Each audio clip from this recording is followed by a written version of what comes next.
The story begins with our protagonist, Takumi Iruma, who is summoned to another world and finds himself standing before the goddess Nolan, but the first thing she does is sincerely apologize because this was all a huge mistake. She explains that when a summoning spell is activated, it randomly selects a bunch of losers from Earth to be Isekaid. But Takumi's life was actually going pretty well, so he was meant to be excluded from the summoning. However, an error occurred causing him to be dragged here alone with all the others, and it's all because the Holy Sidonia Empire decided to recklessly activate the summoning spell. Since Takumi was never meant to be summoned, Nolan brought him up here instead, while all the other summoned heroes went straight to Sidonia. Takumi asks her if she can just send him back to Earth, since he was summoned by mistake, but unfortunately, she can't do that. She was so pissed off at Sidonia for using the forbidden summoning spell that she immediately patched it out of this world's magic laws so no one can move between worlds anymore. And that means Takumi is stuck here permanently. The process also kind of killed him,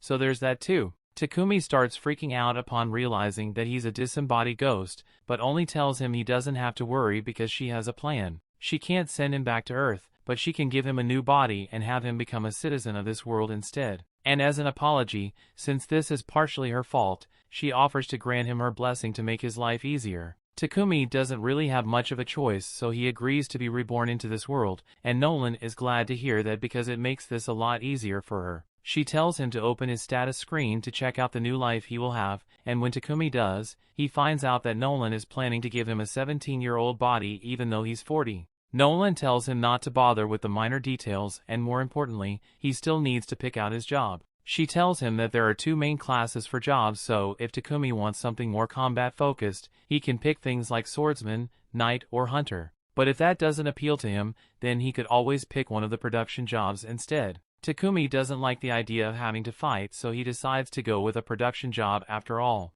Nolan then proceeds to implant the job in his soul, along with a bunch of other bonus blessings, and sends him on his way, completely forgetting to give him a tutorial. Takumi crash lands in the middle of a forest, and after finally picking himself off the ground, he sees his reflection in the river and realizes that he really has become a different person and he doesn't have arthritis anymore. He decides to make the best of his new life and goes to look in the bag Nolan dropped off with him to see what's inside. In the bag he finds some food rations and some money, so it looks like he doesn't have to worry about starving for now. He then takes a look at his status screen and it looks like Nolan really hooked him up with all the useful skills he could ever need. He even has elemental magic, so he decides to try that out first to see if he can really use it. He opens his hand and calls out water ball, and just like that, a water ball forms in his hand. The other elements work the same way, so Takumi is easily able to use them on his first try, but now he has figured out how his magic works. He has to start thinking about his next move and decides to head for the nearest village. While walking,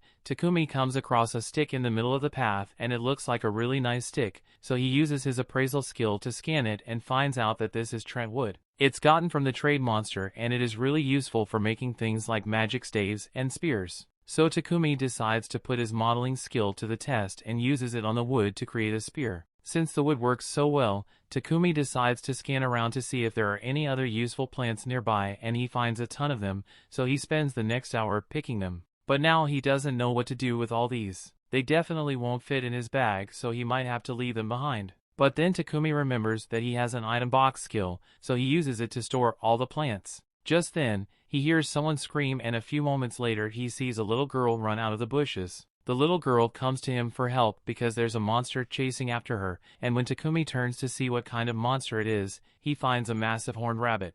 The rabbit charges at him and merely impales Takumi, but at the last second he freaks out and accidentally stabs the rabbit in the head, killing it instantly. He is shocked that a beginner like him was able to win against a monster like that, so he assumes it must be because of Nolan's blessing. But Nolan had nothing to do with it. It was just dumb luck. As a result of his fight, Takumi earns the job title of warrior, but he's not happy about it since he was hoping to avoid fighting altogether. But that's not really important right now since he still has to check if the little girl is alright. Molly says she's fine and explains that she was out here picking herbs, but she accidentally got too far from the board village and ended up getting attacked. Upon hearing her mention a village, Takumi gets excited and asks her if it's alright for him to come to the village. Molly tells him she'll show the way, but before that, she asks if he's planning on taking that rabbit with him since their meat is really tasty. Takumi realizes it would be a waste to leave it here, so he stores the rabbit in his item box, but immediately after doing so, he realizes that he just did that in front of Molly, even though he was planning to keep his item box skill a secret.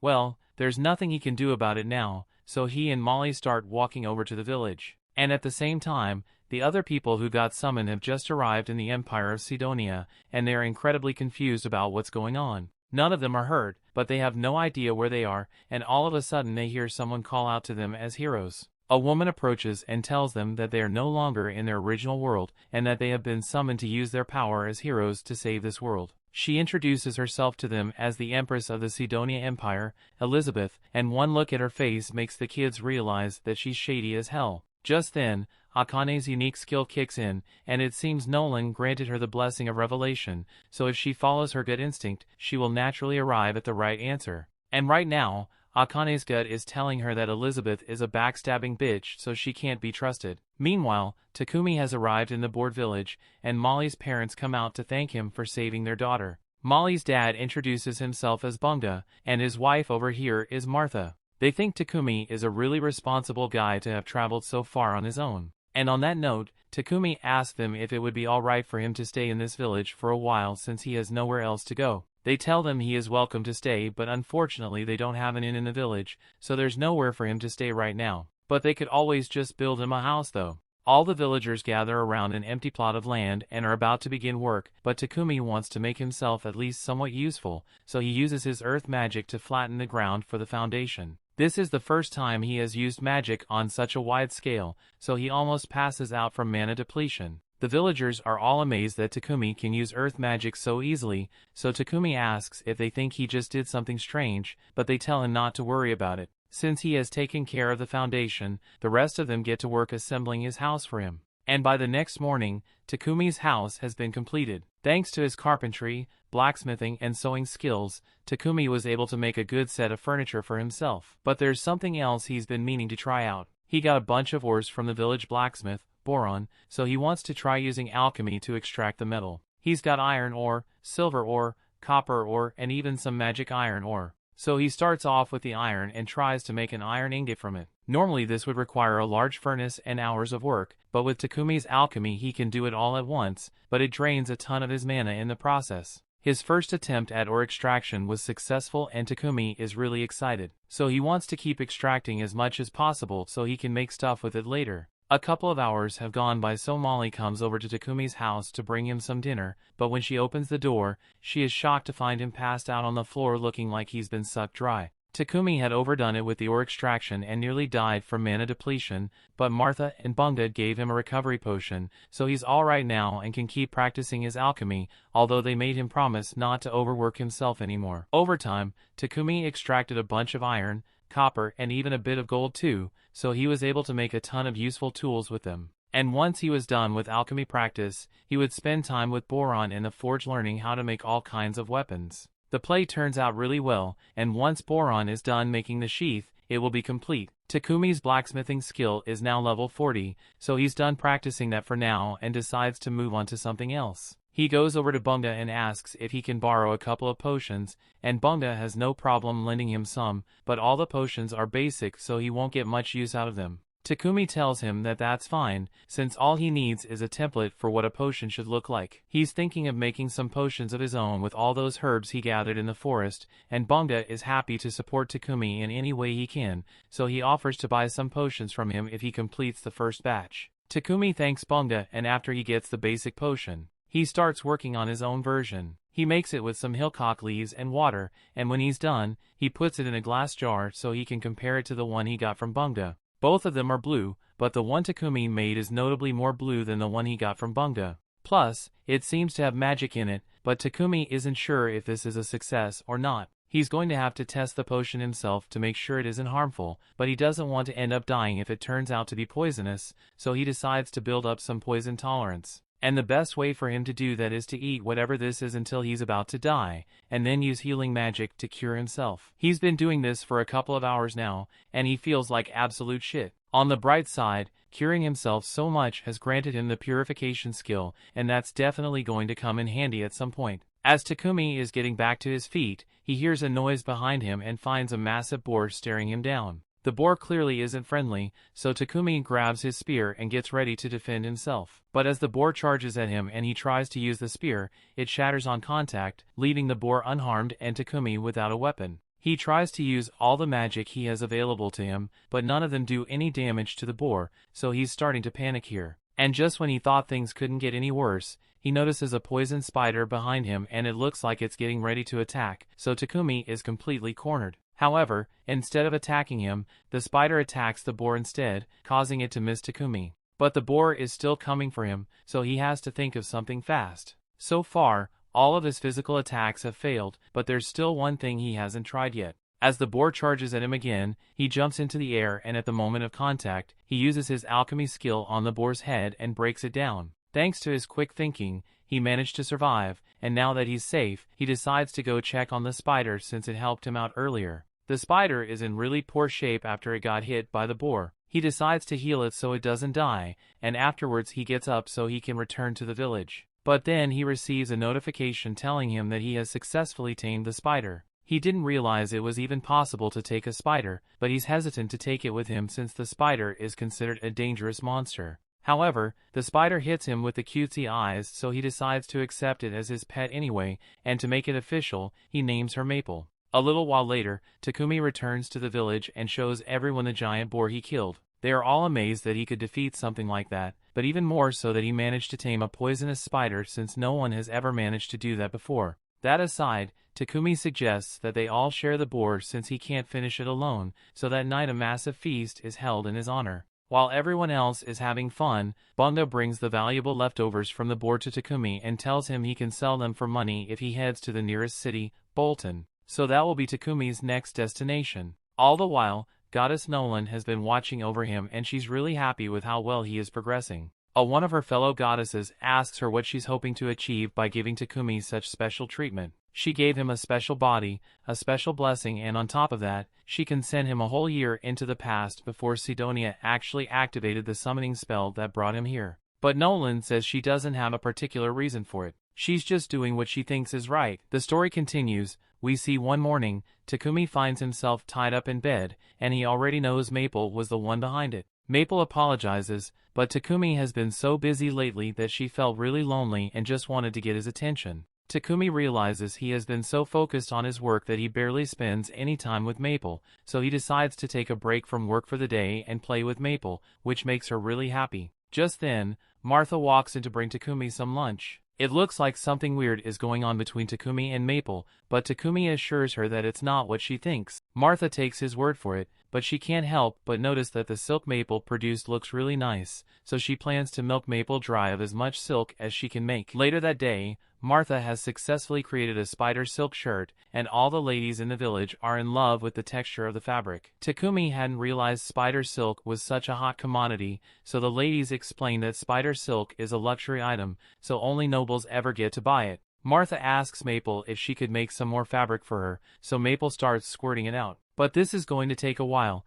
so she isn't going to get to play with Takumi anymore. Takumi is a little disappointed since he was looking forward to spending time with Maple for once, but he's still got things to do anyway, so he's not too bothered. It has been roughly a month since Takumi first came to this village, and he intends to head to the city soon to study his alchemy, but he can't bring himself to say goodbye to all the villagers after spending so much time with them. Takumi goes to meet with Boron at the forge so he can continue his blacksmithing practice, and before long they made a chest plate that fits Takumi perfectly, as well as some steel-toe boots. Boron tells him that the boots will be useful if he ever needs to kick anything, but Takumi doesn't intend to do any fighting since he just wants to be an alchemist. Just then, Bunga shows up and he's glad to see that Takumi's armor is finally complete, but he's going to miss him once he's gone. He knows Takumi can't stay here forever if he wants to expand his production business, so it's the logical move for him to head to the city, where he can sell more of his goods and get a reliable supply of materials. A trader from Bolton is going to come to this village in a couple of days, so Bunga arranged for Takumi a ride with him on his way back to Bolton. They are sad to see him go, but they know this is for the best, so they tell Takumi to start getting his stuff ready. Takumi thanks them for all their help and starts heading back to his house so he can pack up. But along the way, he runs into Martha while she's carrying a bucket of meat. He asks her what she's up to, so Martha explains that she's on her way to throw away the innards of a horned rabbit that Bunga caught. Apparently the innards are the most delicious part of the rabbit, but they need to be processed thoroughly to remove all diseases and parasites. This village doesn't have the equipment necessary to do that, so she has to throw the meat away so no one gets sick. However, Takumi tells her that won't be necessary since he can just purify the meat. He bends down and uses purification magic, so the meat in the bucket should be safe to eat now. But while Martha is indeed thankful, she is equally stunned that Takumi can use light magic. She tells him that he probably shouldn't reveal that he can use light magic when he leaves this village, because there are very few people in this world who are capable of that. So if people found out he could use it, it would draw a lot unwanted attention. Takumi takes note of her warning and promises to be careful about revealing his power. But in the meantime, while he's still in the village, he plans to use every bit of his power to make their lives better. He uses earth magic to build up a brick wall for the village's safety, and for convenience, he builds them a water pump as well as a couple of other amenities. By the time he is done, this place looks like a whole new village, so when the merchant arrives, he barely recognizes it. Bunga comes out to greet Paypek, and after completing a trade deal, Takumi walks up so they can start going.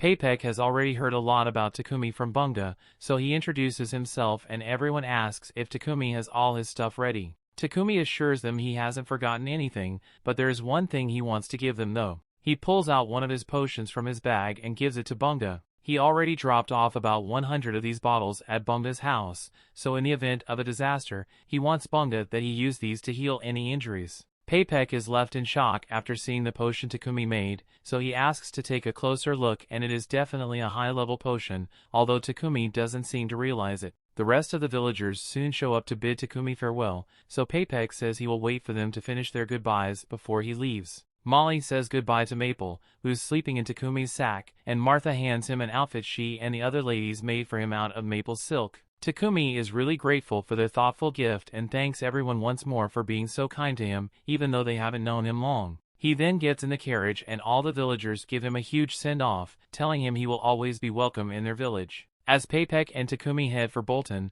Paypek mentions that the people of that village seem to really love him. Even the others in the carriage can tell that Takumi was practically family to them, and such a goodbye really tugs at Heath's heartstrings. By the way, these guys are heading for Bolton as well, so the blonde guy introduces himself as Heath, the redhead is Riel, and the gloomy-looking guy over there is named Booger. They are all part of a C-rank party named Lion Fong, and they are currently acting as Paypek's bodyguards, although this region is pretty peaceful, so there isn't actually much for them to do. Riel notices that Takumi is holding onto his bag really tightly, so they ask him if something precious is inside and Takumi answers, saying his pet killer spider is sleeping inside. The group can't believe Takumi managed to tame a killer spider, so Riel asks to see it, but he's being really creepy about it, so Maple ends up head-butting him in the face. Takumi begins apologizing profusely for what Maple did, but the others tell him there's nothing to be sorry about since Riel deserved it. In fact, Heath wouldn't be surprised if Maple's encounter with Riel makes her fear all humans from now on. But that doesn't seem to be the case, since she seems to have taken a liking to Booger. While everyone starts fawning over Maple, Paypek calls Takumi to the front because he wants to talk about the potion he saw Takumi holding earlier. He asks if there are any more of those in stock, because if so, he would love to buy some. Takumi doesn't really mind selling Paypek the potions, but all of a sudden a horse stops and it looks like there's trouble with a foot. There is a horde of goblins surrounding the carriage for an attack, which is really bad news, but the others seem pretty excited since this means they finally get to do something. So they tell Takumi and Paypek to sit back and let them do all the work as they step out onto the field. There are roughly 20 goblins out in the field, so they are pretty confident they can handle this and start fighting. Riel shoots some down with his bow, while Booger and Heath attack the rest with their mace and axe. Overall, it doesn't take long for them to wipe out all the goblins, so once they are done, they get to work dissecting the goblins so they can collect the magic stones. And from what Maple has seen so far, she really likes Booger. She hates Riel and she doesn't really care about Heath. Shortly after, everyone got back on the carriage and their journey continued for the next 3 days until they finally arrived in Bolton. Once they enter the city, the members of Lion Fong head to the Adventurers Guild to report the success of their bodyguard mission. And Takumi follows them there, since he needs to register with the guild to stay in the city. He would have preferred to register with the Alchemist Guild, but there isn't one here, so he's going to have to become an adventurer instead. The receptionist, Hans, tells Takumi that he can just use the Adventurer Guild card as his identification, and as long as he does his simple quest once every month, it won't expire at all. Takumi ends up registering as an adventurer and also presents Maple as his pet. After all the registrations are complete, Takumi heads to Paypek's trading company to work on a deal for the potions. He has roughly 103 different potions in stock, and all of them are of extremely high quality. So Paypek is prepared to pay 10 silver coins for each healing and stamina potion, and 50 silver coins for each mana potion. Takumi does some quick math in his head and realizes that he would make over 7 million yen from this single deal. He thinks that's way too much money, but on the contrary, Paypek informs him that he could have made a lot more money if he already had a reputation as a producer. On that note, since Takumi intends to become a producer in this city, Paypek recommends that he get a house with a workshop attached for convenience reasons, but Takumi hadn't even thought about where he would be living once he got here. Paypek decides to help him out a little and calls for his assistant Thomas, so he can show Takumi a good property with an affordable rate. However, when Takumi finally sees the house, it looks way more like a mansion, so he doesn't think he can afford it. Thomas assures him that the mansion is quite affordable, and he can guarantee that there are no ghosts here, so he won't have to worry about that. Takumi spots the workshop connected to the house and he starts considering the purchase since this place would be really accommodating for his work, and he can afford to pay for it since he got a lot of money from selling those potions to Paypek. After a little deliberation, he eventually decides to pay for the mansion, so he tells Thomas he'll take it. Thomas is glad to hear that and says he will get started on the paperwork immediately. So Takumi can move in tomorrow if he wants, but as they are walking through the city streets, Takumi smells something foul in the air. Thomas can tell that the smell is bothering Takumi, so he explains that the foul stench is coming from the sewers. Rich people have magical purifiers to clean their sewage, but the main city sewers have no such luxury. Magic purifiers are really rare since they are only found in ancient ruins and dungeons, so they are too expensive to implement in the city sewers. Some priests are periodically hired to manually clean the sewers with purification magic, but the sewers are still filthy most of the time. The next day, Takumi and Maple move into their new house, and the first thing Takumi wants to do is find a solution to the sewer problem. He gets a piece of quartz and clay from Paypek's company, and after using magic to shape it, he uses fire magic combined with space-time magic to bake it quickly. After doing that for a while, Takumi's mana was completely drained, so he had to drink a couple of mana potions.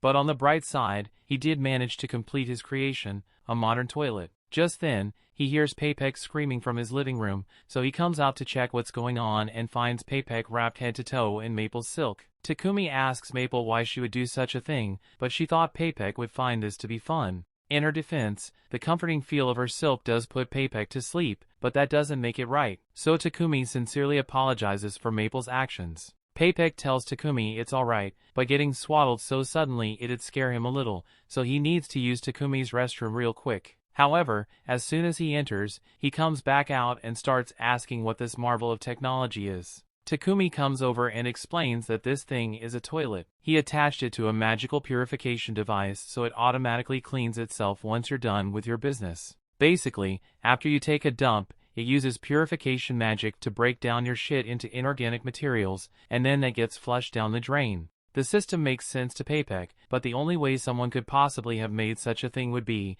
if you had an aptitude for light magic. Takumi realizes he may have messed up since Martha clearly warned him against using his light magic openly, so he asks Paypek to please keep this a secret for him. Paypek understands why Takumi would want to keep his abilities a secret, so he promises not to tell anyone, but he absolutely must have some of these toilets, so he asks Takumi if he can make 100 of them for him. Takumi is hesitant to agree since making just one toilet was a lot of work, but since Paypek is being so insistent, he agrees to do it as long as Paypek can provide the raw materials. Paypek is really happy to hear that, but he can't expect Takumi to make all those toilets by himself, so he suggests that Takumi should make a slave contract. Takumi is taken aback by the suggestion since he would never want to get a slave, but Paypek points out that if Takumi is trying to keep his abilities a secret, then it would be best to get a slave to help with his work, since his slave will be bound to secrecy. Having aptitude for light magic is a really good big deal since it means you were chosen by God, and as such the Church of Divine Light would probably come after Takumi to force him to work for them.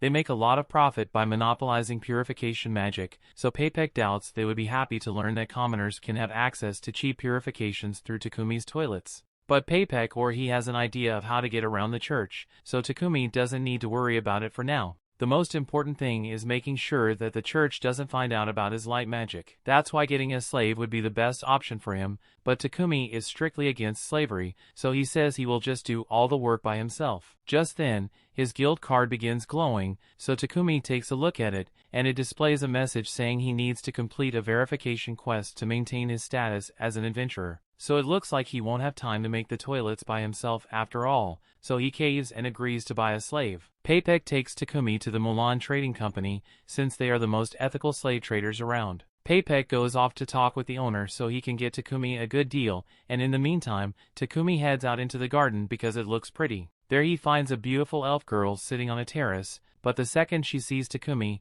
she tells him to get out of here. The story continues. We see Paypek introduces Takumi to the owner of the slave trading company, Mulan, and tells her that Takumi is interested in purchasing a slave from her. Although he mentions that Takumi was really reluctant about the idea of purchasing a slave, Mulan asks him if there's a specific reason for this. So Takumi explains that in the land where he comes from, selling and buying people was abolished long ago, so doing it here doesn't sit right with him. Mulan can understand Takumi's concerns, but she assures him that in this nation, at least, the rights and privileges of slaves are preserved to some extent. Basically, it works like this. The owner pledges to respect the slave's basic rights, providing food, clothing, and shelter, while the slave pledges to fulfill their duties. Said duties are clearly laid out in the contract for the slave, but aside from that, the contract also makes it impossible for either the master or the slave to cause lethal harm to one another. Takumi is quite pleased to learn this since it means the slave contract is pretty much a regular job with some rules attached.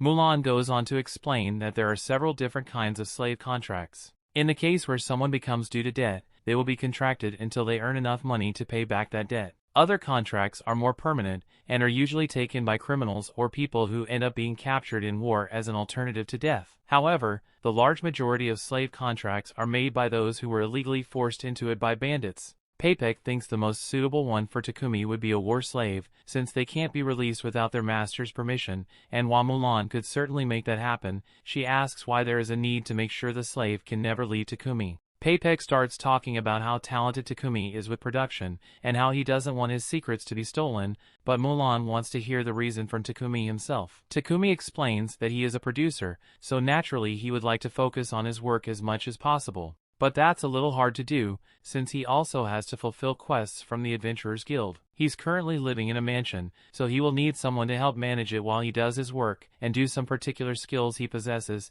He would like to make sure his slave can't tell anyone about him. Additionally, since he will be taking on quests from the Adventurers Guild and harvesting ingredients himself, he also needs his slaves to be a capable fighter so they don't get hurt when they accompany him. Mulan realizes that Takumi has no ill intentions, but there's no way she's allowing him to force a single slave to do both housework and combat, so she'll only work with him if he agrees to buy 2 separate slaves instead. That being said, she knows someone who would be perfect as Takumi's housekeeper, so she calls for Maria to come into the room. Maria was forced into slavery as a child and has been trained in reading, writing, math, and general housekeeping, so she'd be a good fit for the job. Maria says she can handle the housework of a mansion all by herself, and Takumi is glad to hear it. But Maria can tell that he's deep in thought, so she asks if something is wrong. Takumi tells her he's just a little confused since he doesn't understand why no one has bought yet Maria, considering how cute and capable she is. Maria gets all embarrassed by Takumi calling her cute, so he apologizes since it might have been inappropriate to say. Maria calms down and tells Takumi that she can only do the housekeeping work outlined in the contract and nothing else. Takumi says he's fine with that since he only wants her to do housekeeping work, but Maria wants to make it very clear that she won't do anything else. Takumi doesn't understand why she's talking about it so much, since Mulan already explained how these contracts work, but then Maria blurts out that she can't sleep with Takumi. Now Takumi gets embarrassed as well, but he assures Maria that he really does only want her as a housekeeper, not a meat keeper. With that said, Takumi asks Maria if she still wants to form a contract with him, and she says she'd be happy to work with him. Now that that's settled, Mulan says she'll begin working on the contract for Maria. But as for the battle servant, she says she unfortunately doesn't have anyone who fits the description. Maria hears Mulan say this and calls BS because she knows Sophia is still here, but Mulan doesn't take kindly to being called out, so she tells Maria to go back to her room and start packing her things. Once Maria is gone, Takumi asks Mulan if what Maria said was true, and Mulan admits that there is a battle slave in the building, but she doesn't think Sophia would be a good fit for Takumi, since she's got a lot of problems. Mulan wants to end the discussion here, but Takumi is kind of curious about Sophia, so he asks to see her. Mulan reluctantly agrees to take Takumi meet Sophia, and when they arrive at her room, Sophia is surprised to see that the visitor is the boy she met in the courtyard earlier. Mulan informs Takumi of Sophia's history, and explains that she was captured as a slave of war in the battle between the Kingdom of Triaria and the Kingdom of Yugur, although this all happened more than 50 years ago. Takumi is shocked to find out that Sophia is more than 50 years old, so Mulan goes on to explain that the Kingdom of Yugur was an elf nation and elves naturally live long lives. Sophia hasn't been able to form a contract with anyone because she has a hideous scar on her ears and her right hand and left leg both have impaired movement. This soup already be a deal breaker for anyone looking to buy a battle slave, but on top of that, she also lost use of the elemental magic that elves are most known for,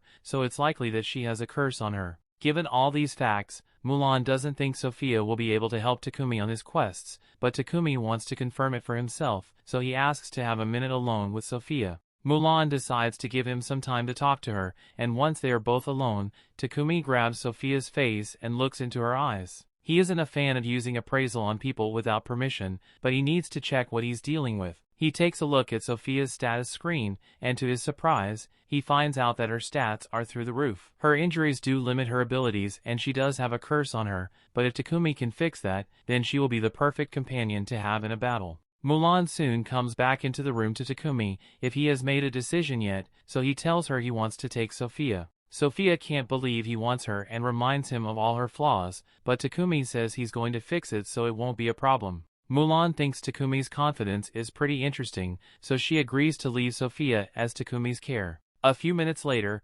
Mulan finalizes the terms of the contract, so the final step is to execute it. The three of them gather together, and Mulan uses magic to bind them to the terms of the contract. So once she's done, Maria and Sophia officially become Takumi's slaves. Maria thanks him for purchasing her and promises to work hard to live up to his expectations, and so does Sophia. The three eventually return to Takumi's house, and as soon as he opens the door, Maple comes jumping out because she's excited to see him again. Both Maria and Sophia are worried for Takumi's safety, so Sophia is about to attack Maple. But before she does, Takumi stops her and explains that Maple is actually his pet, Killer Spider. The two find it strange, but they decide to just act like it's normal, and a little while later, Takumi shows them to one of the empty rooms in the mansion. Sophia and Maria really like it, so Takumi tells them that Sophia can have this one, and Maria can take the room next door. Neither of them can believe that Takumi is willing to give them their own rooms, but it's not like he's using the rooms anyway,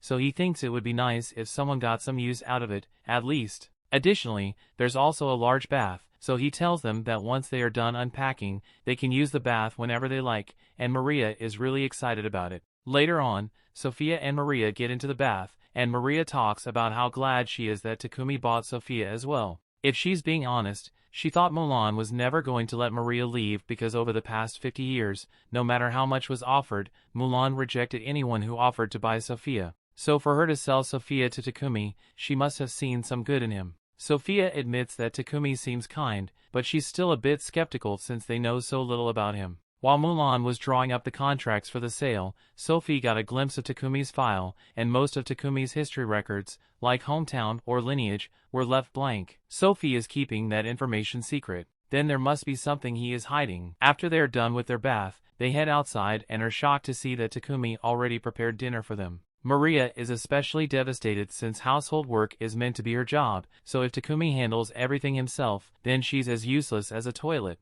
Takumi explains that he was just trying to make Maria's first day in the job a little easier, but if it makes her feel better, he will let her handle the rest of the chores on her own. For now, he asks them to sit down so they can all have dinner together, but Sophia is hesitant since servants usually don't get to eat at the same table as their master. Takumi understands that she may think his behavior is strange for a slave owner, but he doesn't want her to get stuck up on tradition. And speaking of tradition, he doesn't really like the fact that they keep calling him master, so he asks if they can just call him by his name instead. Sophia asks if that's a formal order, but Takumi doesn't want to have to force her to call him by name if she doesn't feel comfortable with it. Although, Maria seems fine with calling him by name. The next day, Takumi heads to Paypek's trading company to pick up a package he ordered, and Paypek says he did his best to wrap it up securely. But he still wants Takumi to be careful when carrying it home. On his way home, Takumi notices a church nearby, so he heads inside and kneels down to pray to Nolan. He thanks her for all the skills she gave him, since they've really helped him. That there's something he's been meaning to ask her.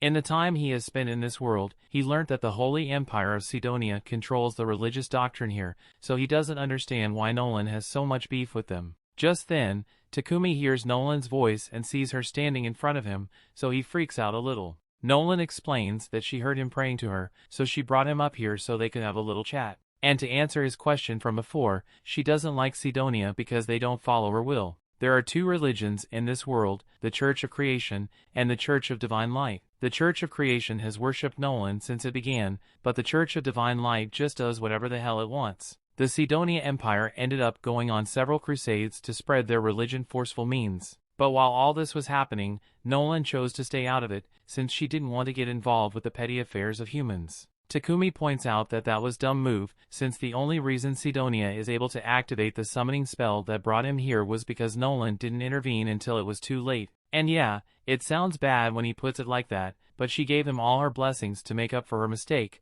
although there is something she needs to tell him. Most of her blessings will remain with him forever, but there is one that will fade away, and that's the unusually great luck he has been having recently. She basically gave him a beginner's tutorial by allowing him to meet such nice and helpful people, but soon he will end up meeting people with sinister intentions. So from now on, the results of his actions completely depend on him. A little while later, Takumi returns home, but as soon as he walks in the door, he trips over Maple, who is really excited to see him. Both Sophia and Maria come to check on him, but when Sophia tries to help pick up the package Takumi brought, he quickly stores it in his item box to stop her from touching it. He then gets up and says he's going to do some work in his workshop, so they shouldn't bother him for a while. But Sophia is incredibly suspicious because that package had high-grade magical wrapping paper on it, so it must have been something dangerous. She follows Takumi to his workshop to see what he's up to, and she's horrified to see him dipping a knife in poison and cutting himself with it. He immediately heals himself afterwards, but you've got to admit, he looks crazy doing this. So as soon as he randomly mentions Maria's name, Sophia thinks he plans to do something to her and attacks him. Or at least she tries to, but she faints from exhaustion almost immediately, so she just collapses on top of Takumi. Takumi checks her status to figure out what's wrong with her, and he discovers that she is suffering from extreme exhaustion, likely due to her curse. Wounds like this normally wouldn't be that difficult to heal. But because of the curse, it takes a lot of effort for Takumi to finally heal her hand, and once he's done, his light magic levels up. He later carries Sophia up to her room, and since his light magic leveled up, he now has enough power to dispel her curse. So he pours all this magic into it, and eventually he's able to fully heal Sophia, as well as lift her curse. She's still unconscious due to the exhaustion, but she should be fine once she gets a little rest. Couple hours later, Sophia wakes up and when she sees Maria, she warns her to run because from what she saw, she is sure Takumi is an absolute lunatic. Maria doesn't know what Sophia is talking about, but she's sure that Takumi is a good person more than ever before. She holds a mirror up to show Sophia what Takumi did for her, and she is shocked to realize that her body has been healed and her magic has returned. She heads outside to talk to Takumi about it, and he confirms that he did get rid of her curse. It took a lot of pain and hard work to level up his skill, but he tells her she doesn't have to worry about it, since he already promised to heal her. Sophia realizes that she had completely misjudged Takumi, so she kneels down and pledges to serve Takumi for the rest of her life for the kindness he has shown her. The story continues. We see the next morning, Takumi heads to the library to see if he can find any information about alchemy, but it turns out that the entire library only has 4 books on alchemy. Takumi is confused and wonders why alchemy isn't more popular when it's so simple to understand, but in reality it isn't easy at all. All the alchemy texts available are written in this world's ancient language, so the only reason Takumi can understand any of what's written here is because Nolan gave him a blessing that allows him to understand every language in this world. Later that day, Takumi, Maria, and Sophia finish making a bunch of toilets, and while there's still a lot more to go, they're making good progress, so Takumi thinks he should be able to take a break for toilet making for a while. If he won't be making any more toilets for now, Maria asks Takumi what he intends to do and Takumi answers that he plans to go on some journeys in the near future. Specifically, he wants to try finding new alchemy ingredients, and while he's at it, he wants to see the unique sights this world has to offer and maybe explore some ruins along the way. He already plans to take Sophia with him as his bodyguard, so he's going to have to ask Maria to stay behind and take care of the house while he's gone. However, Maria doesn't like the sound of that. She asks Takumi if she can accompany him on his journey, but he doesn't think that'd be a good idea since the journey is bound to be dangerous. Plus, he mainly hired Maria because he needed a maid to take care of the mansion, so it would defeat the purpose if he took her with him. Maria understands Takumi's point, but being left alone in the mansion would make her feel terribly lonely, so she pleads the Takumi to reconsider. Takumi would feel bad about leaving Maria all alone, but before he makes any decisions, there's something he needs to check, so he grabs Maria's face and uses appraisal to check her stats. And unexpectedly, Maria is pretty stacked. Don't get me wrong, she's not overpowered, but she could definitely handle herself in a fight, so Takumi agrees to bring her along for the journey as long as she's sure she can handle. Sophia says she's willing to teach Maria how to use magic and fight to make sure she is ready for any possible threats, and Takumi likes the sound of that, so he asks Sophia to train both him and Maria. Since they've decided that Maria will be joining the expedition, Takumi thinks it's about time he starts making equipment for everyone. So to start, he asks Sophia what kind of weapon she would like. Sophia doesn't hesitate and begins listing off an entire arsenal of weapons she would like, but that's to be expected since she is an experienced warrior. Maria, on the other hand, doesn't know much about weapons, but she did receive a little short sword training from Mulan, so she tells Takumi that a set of battle knives will be fine for her. However, Sophia points out that having only battle knives will put Maria at a disadvantage when it comes to reach, so she should probably get a spear as well. Maria doesn't know how to use a spear, so Sophia offers to give her a quick training bondage to show her the basics. And while they do that, Takumi begins working on the weapons. Doesn't take him long to finish crafting all the blades, but it drains a ton of his mana, so he has to drink a mana potion to recover before he can continue. The final step for the blades is for Takumi to cast an attack and auto-repair enchantment on them, so he doesn't have to perform maintenance as often, and once that's done, the blades are finally complete. Now he's going to move on to the handles, but since Maria requested for battle knives, she's going to need a sheath for them. And even though Takumi is a gentleman, he's still a man of culture, so imagining Maria's thick thighs with knives on them nearly makes him pass out. Moving on, the next thing he needs to make is the armor for the girls, but rather than simply asking them to let him measure their sizes, Takumi has a much better idea. He opens up his item box and pulls out 2 life-size dolls of Maria and Sophia he had already made with his Appraisal X skill, but don't ask why he made them though. As for the armor itself, Takumi plans to make it using maple silk and some of the hide he got from the armored boar. And when it comes to the design, he's never had the chance to make armor for others before, so he decides to let his mind run wild and try out all his outfit fantasies with those dolls. After several days and several redesigns, Takumi finally gives the armor to Maria and Sophia, and it looks great on them. He asks the two if they like it, and both are honestly surprised by how well it fits, despite the fact that Takumi never asked for their measurements. It's almost as if he had duplicates of them that he could test the outfits on, but that would be crazy, right? Takumi changes the subject before they start getting suspicious, and asks them what they think of the weapons he made for them. Sophia pulls out the sword Takumi made for her and she says it feels perfect. The same goes for Maria as she tests out her battle knives and she is grateful for the equipment he made for her. There's one more thing Takumi made for the two of them, so he pulls out some rings and tells them it should help with their magic casting. Sophia and Maria accept the rings, but they feel bad about troubling Takumi so much, since rings like these are bound to consume a ton of mana. Takumi admits that it was exhausting, but it helped him level up his ice and lightning magic, so it was well worth the effort. After all the equipment had been tested, the three of them head to the guild, since Takumi needs to register Maria and Sophia at the guild so they can register as adventurers as well. Since this is their first time at the guild, Maria and Sophia are given the H rank. And while Takumi is here, the receptionist reminds him that he needs to complete at least one quest in order to maintain his status as an adventurer, so Takumi heads over the notice board to see if there are any good quests he can pick out. He is hoping to pick an H or G rank quest so he doesn't have to do too much work, but Sophia thinks he would be better off choosing one of the higher difficulty quests since it would help him raise his rank. A couple of bastards overhear that Takumi is H rank, so they think they can intimidate him into running away so they can have fun with Sophia and Maria. They tell Takumi that they are all D rank, so there's no way he could handle them all at once,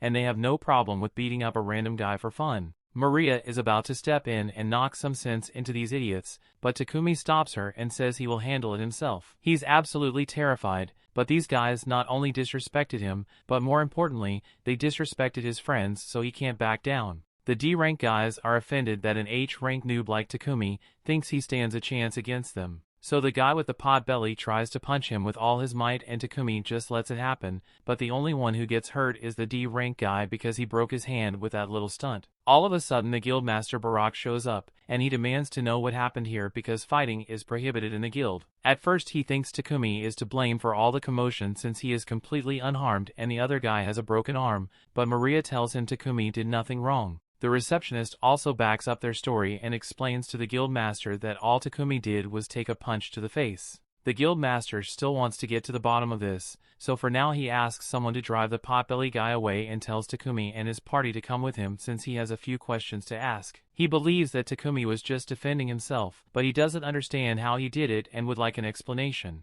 Takumi is a little uncomfortable about revealing personal skill information, but the guildmaster assures him that all this information will remain confidential. In that case, Takumi explains that when the guy threw the punch at him, he opened his item box and pulled out a bit of charcoal, which he then used to coat his upper body for defense. And to make sure he wouldn't get hurt, he synthesized the charcoal into diamond. That explains how he broke that guy's fist without doing anything. But while they are on the topic, the guildmaster thinks it would be a good idea to promote Takumi to D rank immediately. He clearly has the skills to be D rank, and if his rank is high, idiots like the last guy won't be bold enough to go after him just because he has pretty ladies with him. Takumi doesn't think it'd be right for him to get an automatic promotion for no reason, so Han suggests that Takumi and the others could complete a few difficult quests to justify their rank promotion, and both Sophia and Maria seem to think it's a good idea, so Takumi agrees as well. The quest they were assigned involves exterminating goblins and kobolds and then gather Mariel herbs, so they head out into the forest to begin. Maple acts as the group scout and warns them that there is a group of 4 goblins up ahead.